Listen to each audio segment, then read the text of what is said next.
से जीवन व्यतीत हो गए, ये जीवन हम श्यामाजू को दे देते हैं तो जीत जाओगे।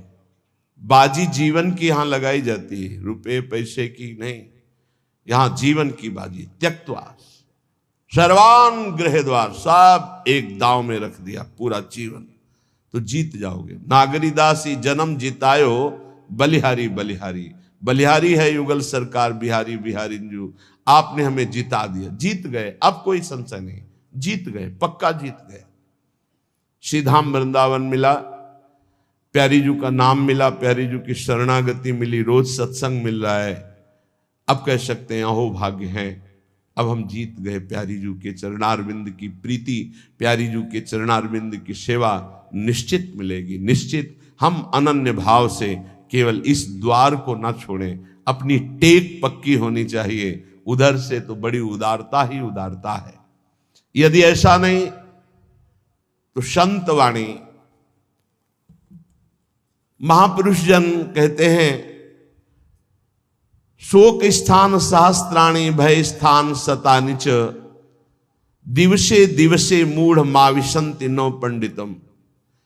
यदि तुमने भगवत प्राप्ति नहीं की तो मानव देह में हजारों ऐसे स्थान हैं जहां तुम संकटों में फंस जाओगे, हजारों सैकड़ों स्थान हैं जो तुम्हें शोक मग्न कर देंगे।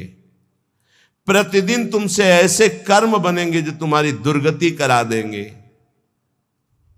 इसलिए भगवत प्रेमी महात्माओं का संग करके इसी जन्म में इद चेद वेदी दथ सत्यमस्ति न चेदिहा वेदिन महति विनष्टि भूतेषु भूतेषु विचित्य चीराः प्रेत्यास्माल्लोकदमृता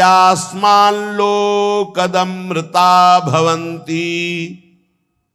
इस मनुष्य शरीर को प्राप्त करके यदि परब्रह्म परमात्मा भगवत तत्व को जान लिया, पा लिया, तो सब पापों से, सब शोकों से, सब दुखों से मुक्त हो गए और तुम बहुत कुशल और धन्यवाद।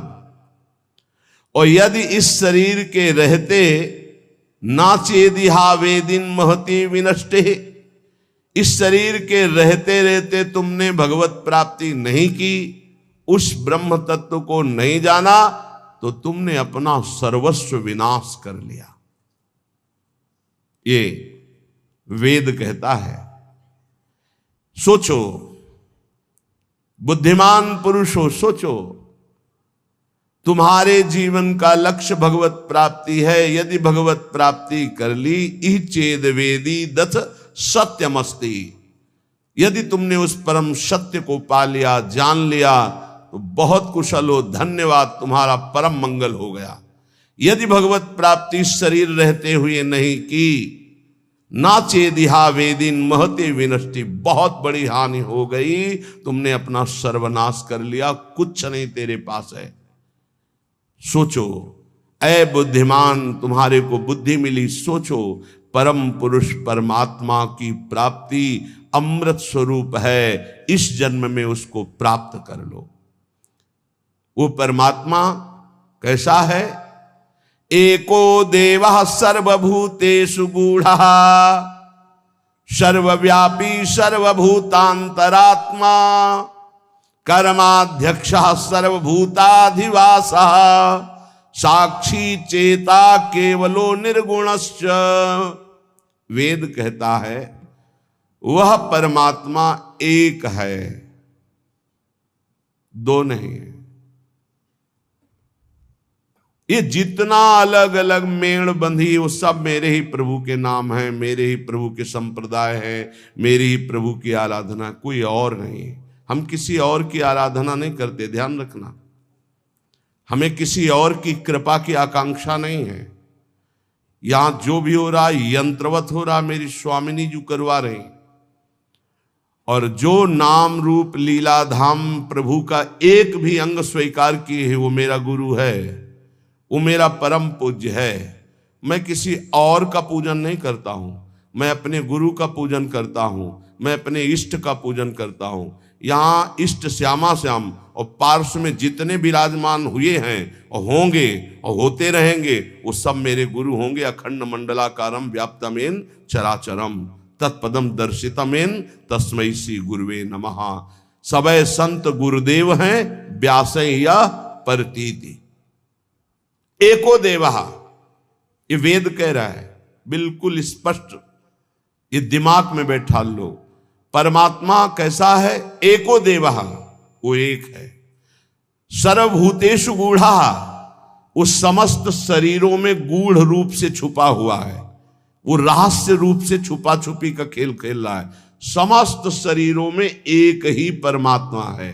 समस्त उपासनाओं का एक ही परमात्मा इष्ट है। उसे कितने नामों से, अनंत नामों से बोलो, पर वो है एक। एको देवः है कहा? सर्वभूतेषु गूढ़ा, इन्हीं समस्त शरीरों में गूढ़ रूप से छुपा हुआ है। सर्वव्यापी सर्वभूतांतरात्मा, वो सर्वव्यापी है। वो इन शरीरों में भी है और वो इन जड़ में भी है। खंबे में भी है, वृक्ष में भी है, पत्थर में भी है, कहीं भी सर्वव्यापी, वो हर जगह है। जैसे यही बात कही प्रहलाद जी ने, तो कहा कहां तेरा हरि है? हिरण्यकश्यप ने तो कहा इस तलवार में, इस खंबे में, हम में, आप में, सब में हरि। खंबे में है तेरा इष्ट हरि। हाँ, एक घूंसे का प्रहार किया, दहाड़ मारते हुए भगवान नरसिंह रूप में प्रकट हो गए, खंबे से प्रकट हो गए, जड़ वस्तु से भगवान का अवतार हो गया। कैसे हैं भगवान? बोले सर्वभूतेषु गूढ़ा, समस्त शरीरधारियों में गूढ़ रूप से विराजमान है। तो केवल शरीरधारियों में? बोले नहीं, सर्वव्यापी, सर्वत्र, किसी में भी कोई ऐसा अणु परमाणु नहीं, अणु अणियान, महतो महियान, छोटे से छोटा, बड़े से बड़ा, कुछ ऐसा नहीं जिसमें मेरा भगवान ना समाया हो। सर्वभूतांतरात्मा, वो अंतर्यामी रूप से सर्वभूतों के अंदर विराजमान, सब जगह विराजमान है। कर्माध्यक्ष, वो सबके कर्मों का अधिष्ठाता है। वो देख रहा है तुम क्या कर रहे हो, इसलिए भोगना पड़ेगा। किसी और के देखने की जरूरत नहीं। कर्माध्यक्ष वो परमात्मा, वो देख रहा है तुम्हें। डरो उससे, डरो। पाप कर्म करते समय ध्यान रखो, तुम्हें देख रहा है कोई, वो है परमात्मा। वही कर्माध्यक्ष है, वही न्यायाधीश है। वो स्वयं देख रहा है, किसी की वकालत की जरूरत नहीं, गवाही की जरूरत नहीं, साक्षी की जरूरत नहीं। कर्माध्यक्ष, वो समस्त कर्मों का अध्यक्ष स्वामी तुम्हारे कर्मों को देख रहा है, उसका अवश्य फल तुम्हें देगा। सर्वभूताधिवासः, समस्त भूतों में वो निवास कर रहा है, पक्का निवास कर रहा है। साक्षी चेता, वो सबका साक्षी है और चैतन्य घन स्वरूप है। केवलो निर्गुणश्च, वो सतोगुण, रजोगुण, तमोगुण, तीनों गुणों से ऊपर उठा हुआ निर्गुण है। निर्गुण का तात्पर्य होता है गुणातीत। गुणातीत माया के इन तीनों गुणों से ऊपर, सबको चेतना प्रदान उसी से होती है। चैतन्य शक्ति उसी से जागृत होती है। एको वसी निष्क्रियाणाम बहुनामेकम बीजम बहुधा यह करोति तमात्मस्थम येनु पश्यन्ति धीरास्तेषां सुखम शाश्वतम नेतरेषाम। जो अकेला एक अनंत ब्रह्मांडों में, अनंत भूतों में, अनंत शक्तियों में अपनी शक्ति का संचार करता है, वो सबका शासक एक ईश्वर है। वो प्रकृति को बीज रूप से अनेक रूपों में परिणित करके विराजमान है। ये सब वही साक्षात विराजमान है, वही प्रकट रूप में दिखाई दे रहा है, वही अप्रकट सबके हृदय में विराजमान, सबसे परे, सब में भरे, सबसे परे और सब में भरे। जो सबसे भरे वही सबसे परे, जो सबसे परे वही सब में भरे। यह रहस्य रघुनाथ कर बेगी न जाने कोई, और जो जाने रघुपति कृपा तो सपने मोह न होए। जो ऐसे परमेश्वर का अनुभव कर लेता है वो सदैव परमानंद में मगन रहता है। तेसाम सुखम शाश्वतम नेतरेषाम, जो सबसे परे, सब में भरे, ऐसा अनुभव कर ले। यो माम पश्यति सर्वत्र सर्वम च मयि पश्यति तस्याहम न प्रणश्यामि सच में न प्रणश्यति। वो कभी मेरे से दूर नहीं होता, मैं कभी उससे दूर नहीं होता। जो ये जान जाता है सब में श्री भगवान है और सब श्री भगवान में है। विराट रूप भगवान में सब वास कर रहे, सूक्ष्म रूप भगवान सबके हृदय में वास कर रहे हैं। नित्यो नित्यानाम चेतनश्चेतनानाम एको बहुनाम यो विदधाति कामान तत्कारणम सांख्य योगाधिगम्यम ज्ञात्वा देवम मुच्यते सर्वपासई। देखो ये वेद है, इसको समझ लोगे तो कभी संशय नहीं होगा। वो परमात्मा एक है, वो सर्वव्यापी है, वो सर्वसाक्षी है, वो कर्माध्यक्ष है, वो समस्त प्राणियों में विराजमान अकेला सबको जीवनी शक्ति, बौद्धिक शक्ति सबको वही दे रहा है। जो एक नित्य चेतन परमात्मा है वही तुम्हारे कर्मों के फल का विधान करने वाला है। इसलिए बहुत शीघ्र ज्ञान योग से, कर्म योग से, भक्ति योग से उस परमात्मा को प्राप्त कर लो और जीवन मुक्त हो जाओ। सबके कारण रूप परम देव परमात्मा को प्राप्त कर लिया तो समस्त बंधनों से मुक्त हो जाओगे। ज्ञात्वा देवम मुच्यते सर्व पासई है, सर्व बंधनों से मुक्त हो जाओगे। जीवन का परम लक्ष्य वेद कहता है, श्वेता श्वेतर्वेद, आपको भगवत प्राप्ति इसी जन्म में करनी, और कोई जन्म नहीं है। बार बार अन्य योनियों में जाने पर तुम कोई नया कर्म नहीं कर सकते, केवल मनुष्य जीवन में भगवत प्राप्ति कर सकते हो। वो भगवत प्राप्ति किसी और की उपासना से नहीं होगी, महापुरुषों के चरणों की उपासना से, एकमात्र भगवान की उपासना। रहुगणित तत्तपसा न याति न चेज्या न निरूपणात् गृहाद्वा न छंदसा नैव जलाग्नि सूर्यो बिना महत्पाद रजोभिषेकम। तो ये कह रहे हैं और कोई उपासना से इनकी प्राप्ति नहीं होने वाली।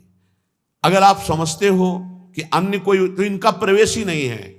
न तत्र सूर्यो भाति न चंद्र तारकम, न सूर्य का वहां प्रवेश है न चंद्रमा का प्रवेश है कि अपने प्रकाश सहित पहुंच जाए परम धाम में, ब्रह्मधाम में, ब्रह्म स्वरूप में।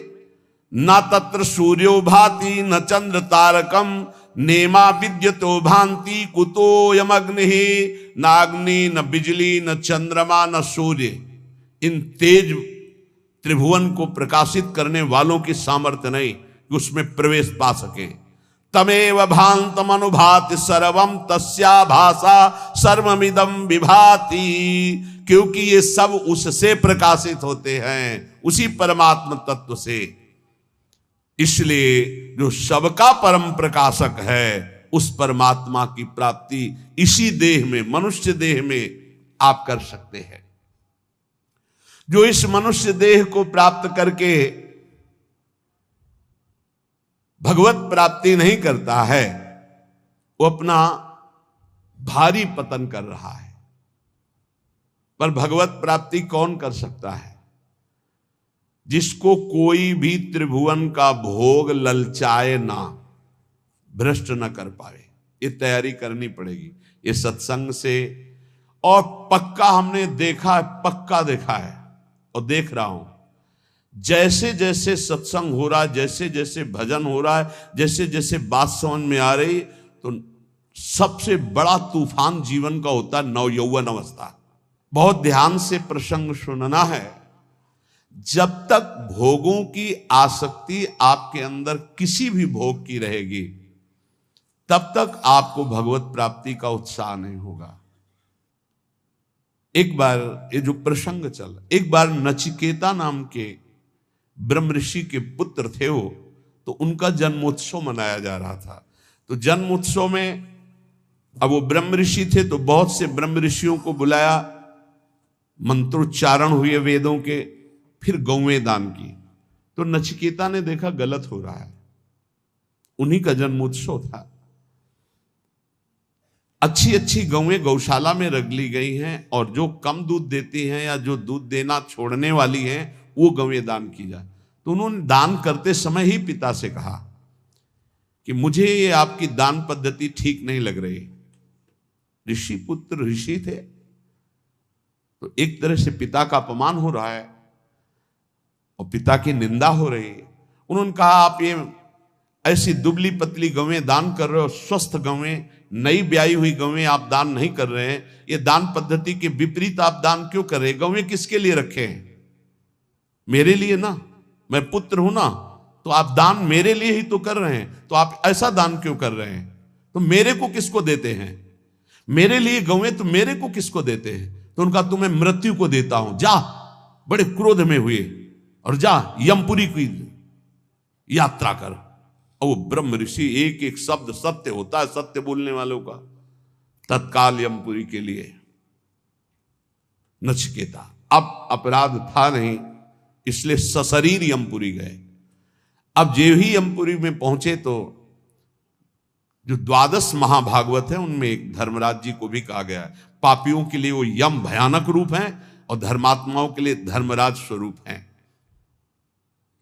वहां वो थे नहीं, वो ब्रह्म सभा में किसी कार्य हेतु गए हुए थे। उनकी पत्नी ने आतिथ्य सत्कार करते हुए नचिकेता को वहां रखा कि जब तक धर्मराज जी नहीं आते हैं तब तक आप विराजमान रहिए। धैर्यपूर्वक वहां रहे। जब धर्मराज जी आए तो उनको कुछ बताना नहीं होता, वो सर्वज्ञ है।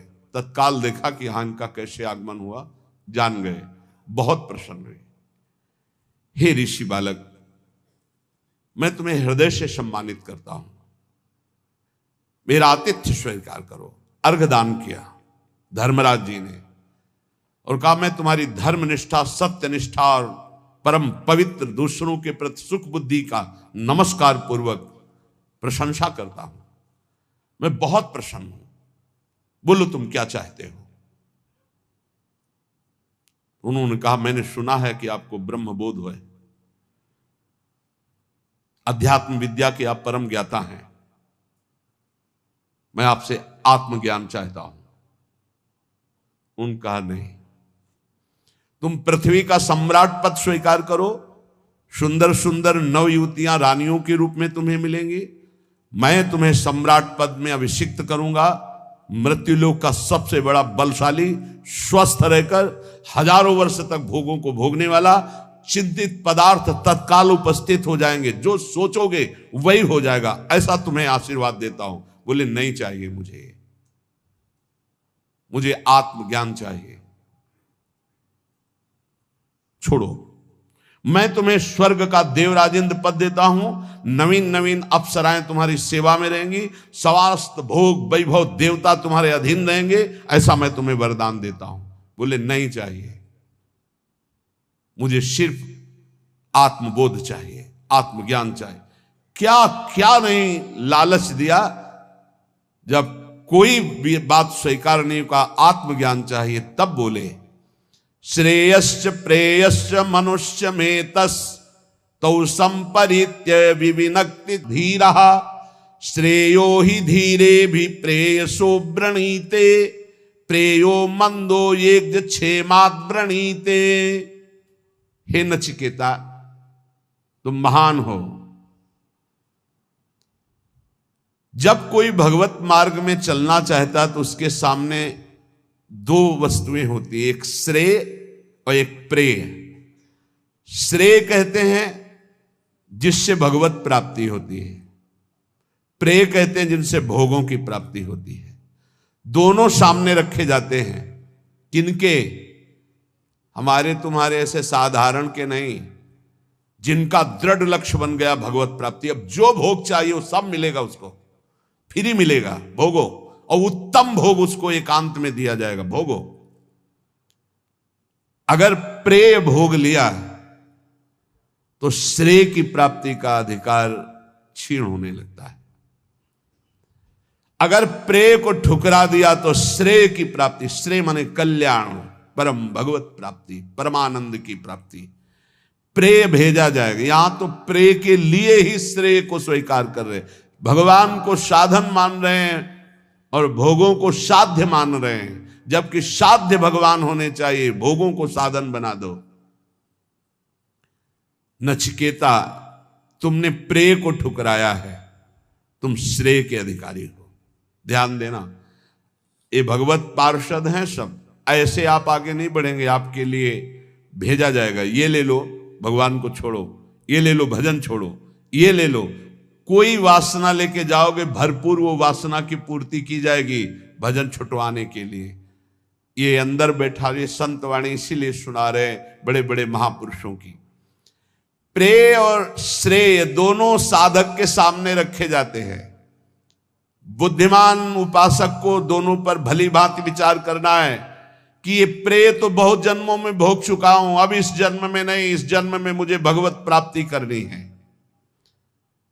वो श्रेष्ठ बुद्धि परम कल्याण के साधन के सामने समस्त भोग सम्मान प्रतिष्ठा को त्याग करके श्रेष्ठ समझकर भगवत प्राप्ति को आगे बढ़ता नहीं चाहिए। परंतु जो मंद बुद्धि वाला होता है वो योगक्षेम की इच्छा रखकर भोगों को स्वीकार कर लेता है और परम कल्याण से वंचित हो जाता है। त्वं प्रियान प्रिय रूपाश्च कामान विध्यायन नचिकेतो त्यस्राक्षी नैताः स्रंकाम वित्त मयी मवाप्तो यस्याम मज्जन्ति बहवो मनुष्याः। बहुत सुंदर प्रसंग है। हे नचिकेता, उन्हीं मनुष्यों में तुम ऐसे निष्प्रिय निकले कि तुमने न मृत्युलोक न स्वर्गलोक न किसी भी भोग को स्वीकार किया। तुमने अत्यंत सुंदर लुभावने हमारे दिए हुए भोगों को ठुकरा दिया। तुम्हें सुंदर रूप मिलता, सम्राट पद मिलता, परलोक में सब भोग मिलते, तुमने भली भांति उनका त्याग कर दिया, कहीं नहीं विचलित हुए मेरे लोभ देने पर भी। तुमने संपत्ति श्रृंखला को ही छोड़ दिया। तुम किसी लोभ में नहीं फंसे जिसमें प्रायः सब फंस जाते हैं। अविद्याया मंतरे वर्तमानाः स्वयं धीराः पंडितम मन्यमानाः द्रम्यमाणाः पर्यन्ति मूढ़ा अंधे नैव नीयमाना यदान्धाः। ये अज्ञान के द्वारा ग्रसित लोग, अपने को बुद्धिमान और विद्वान मानने वाले, ये भोगों में कैसे फंस जाते हैं। ये मूर्ख हैं जो भगवान को प्राप्ति के इस मानव देह में तप और संयम जितेंद्रियता का त्याग करके ये भोगों में फंस जाते हैं, फिर नाना योनियों में भटकते हैं, ठोकरें खाते हैं। इनकी वही दशा है जैसे अंधे के पीछे कोई अंधा लाठी पकड़कर चले, दोनों कुएं में गिर जाएं। ऐसे ये अपने को समझते तो बुद्धिमान हैं, विद्वान हैं, पर जो भोगों में रत हैं वो मूर्ख हैं। वो नाना योनियों में भटकेंगे और उनके पीछे चलने वालों की वही दशा होगी जो अंधे की लाठी पकड़ करके अंधा चलता है तो दोनों कुएं में गिरते हैं। अंधे नैव नियमाना यथान्धाः न जायते म्रियते वा विपश्चिन्नायं कुतश्चिन्न बभूव कश्चित् अजो नित्यः शाश्वतोऽयं पुराणो न हन्यते हन्यमाने शरीरे। कठोपनिषद। नित्य नचिकेता, तू ज्ञान स्वरूप आत्मा है। उपदेश करने का जब सब भोगों से नकार दिया, नहीं चाहिए मुझे आत्मज्ञान चाहिए, तो न जायते मृते वा विपश्चित् नायम कुतश्चिन्न बभूव कश्चित् अजो नित्या शाश्वतोऽयं पुराणो न हन्यते हन्यमाने शरीरे। हे नचिकेता, तो नित्य ज्ञान स्वरूप आत्मा है, न तेरा जन्म है न तेरा मरना है, ना तेरा किसी से जन्म हुआ है न किसी से तेरी मृत्यु होगी, ना तू किसी का कार्य है ना तू किसी का कारण है। तू अजन्मा है, नित्य है, एक रस रहने वाला पुरातन आत्मा है जो न कभी क्षय को प्राप्त होता है न वृद्धि को प्राप्त होता है। ये तेरा शरीर, ये शरीर नाशवान है, ये नष्ट हो जाएगा। तू अजन्मा है, एक रस है। नायमात्मा प्रवचने न लभ्यो न मेधया न बहुना श्रुतेन यमे वैस वृणुते तेन लभ्यस तस्यैष आत्मा विरुणते तनुष्वाम। ये परब्रह्म परमात्म तत्व का बोध ना प्रवचन से मिलता है, ना बहुत मेधया बुद्धिमानी से मिलता है, ना बहुना श्रुते न बहुत सुनने से मिलता है। ये जिसको वर्ण कर लेता है उसको अनुभव में आता है। वर्ण कौन? आत्मा किसको वर्ण करता है? गुरुदेव रूप से आत्मा जिसे वर्ण, आत्मा हरिवंश प्रगट परमानंद श्री हरिवंश प्रमाणमनम, जिसे गुरुदेव स्वीकार कर लेते हैं। और जब गुरुदेव उसका बोध कराते हैं तो बोले यमे वैस वृणुते तेन लभ्यस्तस्यैष आत्मा विरुणते तनुस्वाम। इसीलिए कहा मोक्ष मूलम गुरु कृपा, मंत्र मूलम गुरु वाक्यम। ये बहुत सुनने से, बहुत प्रवचन करने से, बहुत बुद्धिमान होने से आत्म तत्व का बोध नहीं होता। आत्म तत्व का बोध होता है आत्मस्वरूप गुरुदेव जिसे स्वीकार कर लेते हैं। जो गुरुदेव की आज्ञा में चलता है उसे बोध हो जाता है। वो परमात्मा उसको स्वीकार कर लेता है, उसके हृदय में अपने आप को प्रकाशित कर देता है। मोक्ष मूलम गुरु कृपा। ना विरतो दुश्चरितान ना शांतो ना समाहिता ना शांत मानसो वापी प्रज्ञाने नैनमाप्नुयात्।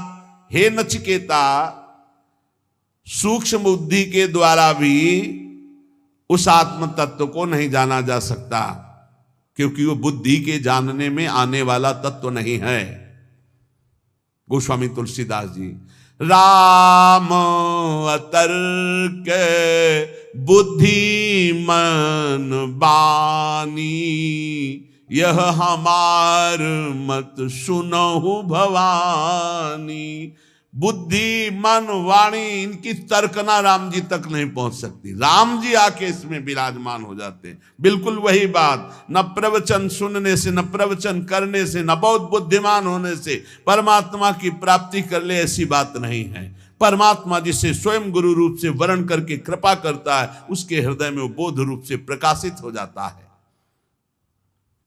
और बहुत बढ़िया बात कह रहे हैं, उस परमात्म तत्व को न शुभ साधनों से प्राप्त किया जा सकता है और न अशुभ आचरणों से उसको छोड़ा जा सकता है। इसीलिए जो सिद्ध हो जाते हैं फिर उनके ऊपर वेद शासन नहीं रहता। कह रहे नाविरतो दुश्चरिता न शांतो न समाहिता। जो अपने स्वरूप को गुरु कृपा से प्राप्त हो गया है तो वो शुभ आचरणों से प्राप्त नहीं हो सकता और अशुभ आचरणों से उसकी निवृत्ति नहीं हो सकती। वो अपने स्वरूप में ही रहता है। जो अशांत चित्त है, जिसने अपनी मन और इंद्रियों को समर्पित नहीं किया गुरुदेव के चरणों में, उसे प्राप्त नहीं कर सकता। अशांत चित्त, कभी मन मानी नहीं, अपने इंद्रिय और मन को गुरु आज्ञा। इसलिए उपनिषद पढ़ के देखो, 12-12 वर्ष तक कई ऐसे प्रसंग आते हैं, गए हैं ब्रह्मबोध करने, कहा जाओ गाय चराओ जाके। बहुत वर्षों तक उनकी परीक्षा हुई गाय चराने की। 15 दिन में मिलते रहिए, जंगल में जाइए, 15 दिन बाद आए, बड़ा शरीर स्वस्थ। तुम्हारा शरीर स्वस्थ कैसे है? गुरुदेव भिक्षा मांगकर पा लेते हैं और गाय चराते हैं। किसने आदेश किया था भिक्षा मांगने का? हमने तो सिर्फ गाय चराने का आदेश किया था। शब्दों पर गलती हुई। गुरुदेव भिक्षा मांगकर गुरुदेव को अर्पित करके उनके आदेशानुसार पाया जाता है। आपने तो बड़ा अपराध कर दिया। आगे से गुरुदेव भिक्षा नहीं मांगेंगे, आ जाओ गाय चराओ। फिर कुछ दिनों बाद आए, फिर स्वस्थ। कैसे स्वस्थ कैसे हो? तुम्हारी हड्डी हड्डी सूखी क्यों नहीं? गुरुदेव गाय का दूध ले लेता हूं, बहुत हजारों गाय हैं, गाय तो मेरी है, तुम्हारा अधिकार दूध पीने का कैसे? मैंने आदेश किया।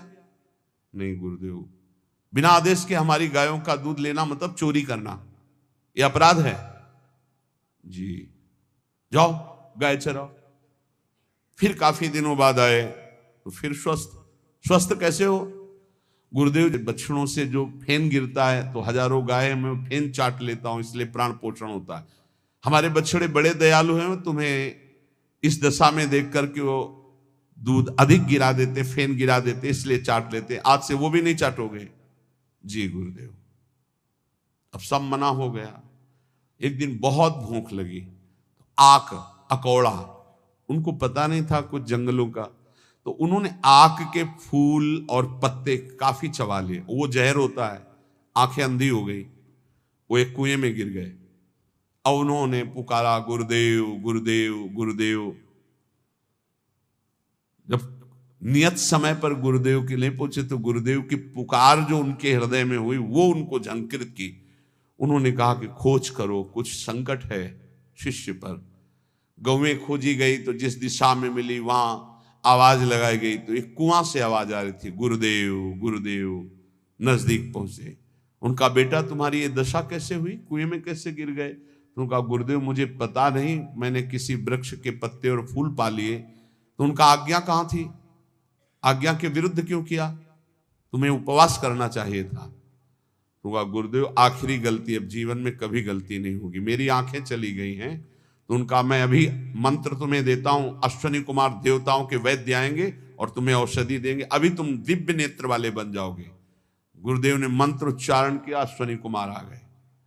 अश्वनी कुमारों ने कुएं की रचना की और कहा इसे पाओ। बोले कदापि नहीं, बहुत त्रुटि हो गई। अब जब तक गुरुदेव आदेश नहीं करेंगे तब तक जबान में कुछ नहीं रखूंगा। गुरुदेव ने कहा पा लीजिए, हमारी ही आज्ञा से सब हो रहा है। तब उन्होंने जे ही पुआ पाया, दिव्य नेत्र उनके जागृत हो गए, बाहर आए। गुरुदेव ने हृदय से लगा, जे ही हृदय से लगाया, चारों वेदों का ज्ञान अपने आप हो गया, कभी पढ़ाना नहीं पड़ा। गुरु कृपा ही केवलम। सूक्ष्म बुद्धि के द्वारा भी इस परमात्मा तत्व को मनुष्य नहीं प्राप्त कर सकता। ना विरतो दुश्चरिता, ना शांतो, ना समाहिता, ना समाहिता, समाहित बुद्धि से भी नहीं। बुरे आचरणों से इसकी निवृत्ति नहीं हो सकती। यह उसी को प्राप्त होता है जिस पर गुरु कृपा होती है। जो अशांत है, जो अजितेंद्रीय है, जो मनमानी आचरण करता है, वो कभी ब्रह्मबोध प्राप्त नहीं कर सकता है। आत्मानः रथिनम विद्धि शरीरा रथ में वतु बुद्धिम तु सारथिम विद्धि मनः प्रग्रह में वच।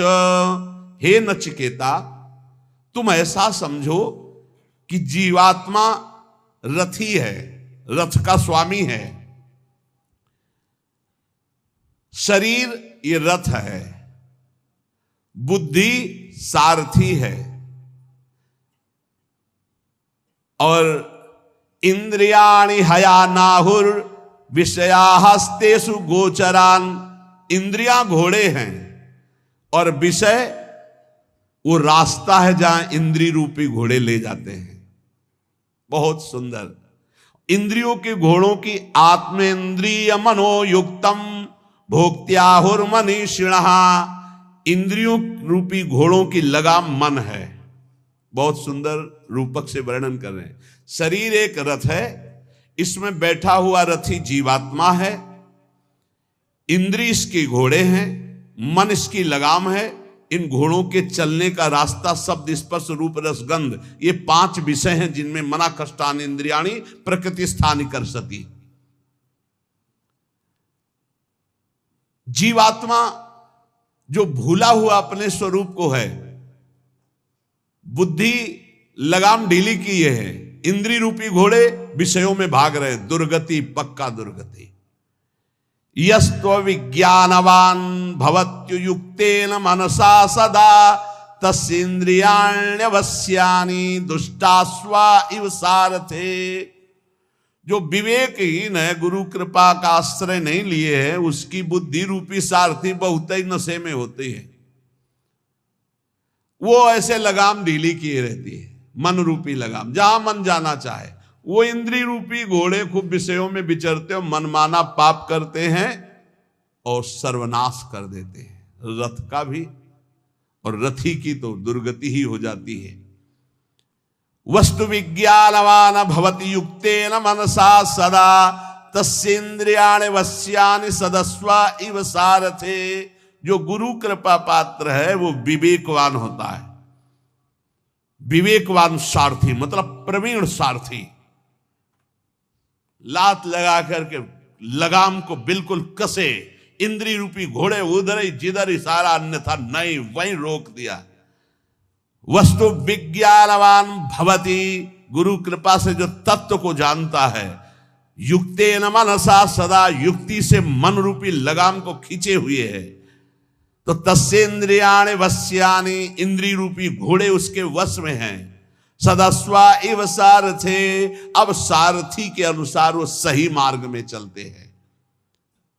इसलिए यस्त्व विज्ञानवान भवत्यन्य मनस्कः सदा शुचिः न सत्पदमाप्नोति सह सारम चाधिगच्छति। कोई सदा विवेकहीन बुद्धि वाला, असंयत चित्त, अपवित्र रहने वाला कभी भगवत प्राप्ति नहीं कर सकता। जो मन को छोड़े, इंद्रियों को छोड़े, जो मन आवे सो खाओ पियो, जो मन आवे सो भोग भोगो, ऐसा कभी परम पद का अधिकारी नहीं होता। बार बार ऐसे लोगों को जन्म मृत्यु रूप महान कष्ट भोगना पड़ता है। हे नचिकेता, इसलिए यस्तु विज्ञानवान भवति समनस्कः सदा शुचिः सस्तु तत्पदमाप्नोति यस्मात् भूयो न जायते। जो सदैव गुरुजनों का सेवन करता है वो सावधान बुद्धि वाला, संयत चित्त इंद्रिय रूपी घोड़ों को अपने वश में किए हुए, पवित्र हृदय पवित्र शरीर, वो ऐसे परम पद को प्राप्त होता है जहां जाने के बाद फिर आना नहीं होता। सातु तत्पदमाप्नोति यस्मात् भूयो न जायते। विज्ञान सारथिस्तु मनः प्रग्रहवान नरः सोध्वनः परमाप्नोति तद विष्णोः परमं पदम। जो कोई मनुष्य सत्संग के द्वारा विवेक प्राप्त करके बुद्धि रूपी सारथी, सावधान मन रूपी लगाम को खींचे हुए इंद्रिय रूपी घोड़ों को संसार मार्ग से हटाकर भगवत मार्ग में पर ब्रह्म पुरुषोत्तम भगवान की सुप्रसिद्ध आराधना करता है, वो उस दिव्य परम पद को प्राप्त होता है।